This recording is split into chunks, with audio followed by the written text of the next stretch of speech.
అందరికీ నమస్కారం అండి. నేను నర్రా క్రాంతి, గొల్లపూడి, మైలవరం నియోజకవర్గం. బాబు గారి మీద మాకు చాలా గౌరవం, అభిమానం, నమ్మకం ఉండేది. కానీ ఈరోజు చెప్తున్నాను, బాబు గారి నిర్ణయం చాలా తప్పు నిర్ణయం అండి. ఎందుకంటే ఇన్ని సంవత్సరాలు పార్టీకి అండదండలుగా కార్యకర్తలకి ఎన్నో త్యాగపూరితమైనటువంటి సాహసాలు చేసి ప్రతి నిమిషం ప్రజల్లో ఉంటూ ప్రభుత్వానికి వ్యతిరేకంగా ఎన్నో కార్యక్రమాలు నిర్వహించి ఈ 5 సంవత్సరాలు కూడా ప్రతిపక్షంలో ఉన్నా సరే కార్యకర్తలు నిలబెట్టి నియోజకవర్గంలోనే కాదు రాష్ట్రంలో పలు చోట్ల పార్టీకి వెన్నుదన్నుగా ఉన్నటువంటి ఉమాగారికి సీట్ ఇవ్వకపోవటం చాలా చాలా ఘోరమైనటువంటి తప్పిదం అండి బాబు గారు చేసింది.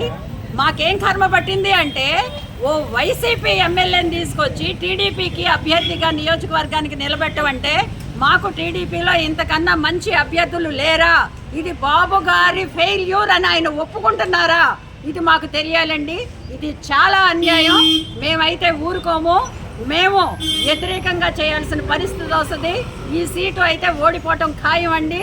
తెలుగుదేశం లిస్టులో ఈ సీట్ అయితే పడదు. 5 సంవత్సరాల నుంచి మేము ప్రతి గుమ్మానికి తిరిగి ఇదేమి కర్మ, తర్వాత బాట్లో ఎంత సిన్సియర్గా చేసాము, ఎంత త్యాగంగా, ఎంత బాగా చేసుకున్నాము. ఉమా గారిని మళ్ళీ గెలిపించుకొని మినిస్టర్గా చేసి గోదావరి నీళ్ళు తెచ్చుకొని ప్రతి చేనుకి కూడా పంటలు చక్కగా పండించుకోవాలని ఇంత దమ్మున్న ధైర్యం ఉన్న నాయకుడికి సీటు ఇవ్వకపోవడానికి మీకు మనసు ఎట్లా వచ్చిందండి?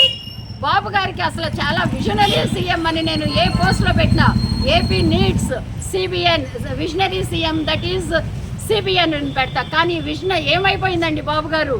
ఎందుకంటే ఇది చాలా చారిత్రాత్మకమైనటువంటి తప్పిదం అవుతుంది. ఒకవేళ డబ్బులు లేవా, లేకపోతే IVRSలో సరిగ్గా రాలేదా, అవన్నీ కాదు. మీ బిడ్డ లాంటి వాడు కాదా ఉమా గారు? మీ బిడ్డ లాంటి వాడు కాదా ఉమా గారు? ఇంత అన్యాయం చేస్తారా మనిషిని? ఆయన ఎట్లా బ్రతుకుతారని మీరు అనుకుంటున్నారు? మా కార్యకర్తలకు దిక్కెవరో మీరు వస్తారా? మాకు ప్రతి నిమిషం ఉమా గారు ఉండబట్టే ఇంత ధైర్యంగా మేము బయటకు వచ్చి పనిచేయగలిగాం ఈ 5 సంవత్సరాలు. ఈ వైసీపీ రౌడీ మోకలు నిందలో తర్వాత కామెంట్స్ ఎన్ని అంతరాయాలు అయినప్పటికీ మీ ఫోటోలు భోగి మంటల్లో వేసి కాల్చిన రోజున మేము ఎంత ఇబ్బంది పడి ధర్నాలు చేశాము.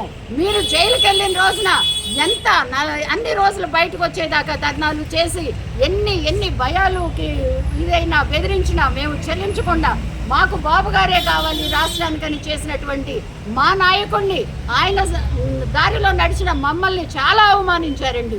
ఇప్పుడు మా పరిస్థితి ఏమిటి? మాకు పరువు పోయిందండి. నవ్వుతున్నారు వాళ్ళు, వైసీపీ వాళ్ళు.